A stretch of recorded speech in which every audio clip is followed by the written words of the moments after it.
안녕하세요, 덴티장입니다. 오늘은 이만 물림 변화와 안면 비대칭 및 무턱 증상을 유발할 수 있는 턱관절의 퇴행성 관절염을 막을 수 있는 방법에 대해 다뤄보도록 하겠습니다. 제가 늘 강조해왔듯 턱관절의 퇴행성 관절염이 더 이상 진행되는 것을 막고 회복되는 과정을 거치기 위해선 최소 3개월간의 턱관절 부위의 통증을 없애는 것이 중요하다고 말씀드렸는데요. 하지만 실질적으로 환자분들 보다 보면 이렇게 단순화하여 생각할 수만은 없다는 걸 바로 깨닫게 됩니다. 구강내과 전문의, 그 중에서도 덴티장만이 알려드릴 수 있는 디테일한 접근 방법에 대해 알려드리겠습니다. 이렇게 매번 턱관절 관련하여 유용한 정보를 무료로 알려드리는데 아직도 구독과 좋아요 안 누르신 분들이 있나요? 비용이 드는 것도 아니니 구독과 좋아요 한 번씩 누르고 영상 계속 시청해주세요. 턱의 퇴행성 관절염 진행을 막지 못하고 결국 안면 비대칭까지 유발되는 경우는 바로 관절염의 특성과 환자분들이 통증 부위를 제대로 인지하지 못하면서 생길 수 있는 상황인데요. 턱관절의 퇴행성 관절염의 경우 대부분 통증이 심하지 않은 경우가 많아서 일반적으로 방치되는 경우가 많습니다. 그래도 적절한 시기에 구강내과에 내원하여 검사를 받는다면 통증의 근원 부위를 확인받고 이 부위의 통증을 적극적으로 컨트롤하는 치료를 받으면 되는데요. 하지만 생각보다 통증이 꽁꽁 숨어있는 경우가 있습니다.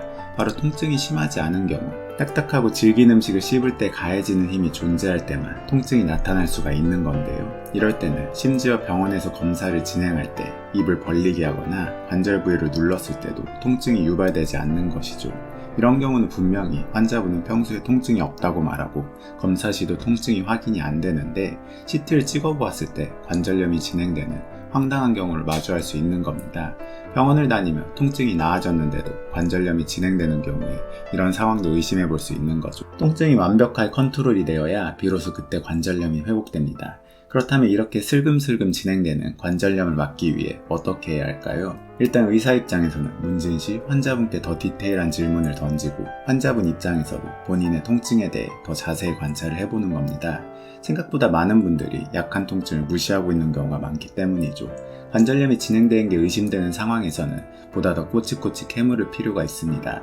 가령 조금이라도 불편한 곳은 없었는지, 조금이라도 뻐근한 곳은 없었는지 이렇게 질문을 다시 던지며 그때 비로소 본인의 턱관절 부위를 짚는 환자분들이 종종 있고요. 사실 이러한 디테일한 질문을 통해 통증 부위를 확인받는 것이 관절염 원인 요소 제거라는 치료 방침을 지키는 데 차이를 준다고는 생각하지 않을 수 있습니다. 하지만 이런 과정을 한번 거쳤을 때 비로소 환자분도 본인의 통증을 다시 한번 인지하게 되고 경각심을 갖게 되고요.